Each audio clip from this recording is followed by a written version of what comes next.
ফের চাকরির নামে প্রতারণা। এবার স্বাস্থ্য দফতরে চাকরির নামে প্রতারণা ঘটনা বহরমপুরের নিয়াল্লিশপাড়া, যেখানে সুপারভাইজারের বিরুদ্ধেই অভিযোগ আর বিক্ষোভ দেখাচ্ছেন বাসিন্দারা। চাকরির নামে কয়েক লক্ষ টাকা প্রতারণার অভিযোগ সুপারভাইজারের বিরুদ্ধে। কর্ণ সুবর্ণ ব্লক হাসপাতালে সুপারভাইজারকে দেখুন ঘরে আটকে রেখে বিক্ষোভ দেখাচ্ছেন বাসিন্দারা। 2018 সালে গ্রুপ ডিতে চাকরি দেওয়ার নামে প্রতারণা, অর্থাৎ স্বাস্থ্য দপ্তরে চাকরির নামে প্রতারণা আর অভিযোগ সুপারভাইজারের বিরুদ্ধে।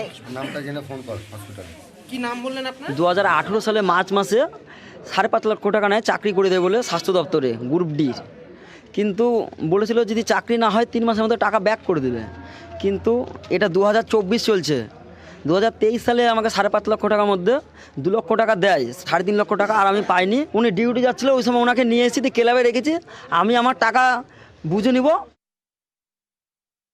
আমি টাকা পয়সা নেইনি, আমার কাছে ও টাকা এখন দাবি করছে টাকা দিতে হবে, তাই টাকা এখন ব্যবস্থা করতে গেছে। চাকরি মাকরি কিছুই ব্যবস্থার জন্য নয়, একটা কাজের কথা হচ্ছিল, আমি আমার নিজের কাজের জন্য গেছিলাম, সেখানে ওরা যুক্ত হয়েছিল, সেখানে কিছু টাকা পয়সা লেনদেন হয়েছিল।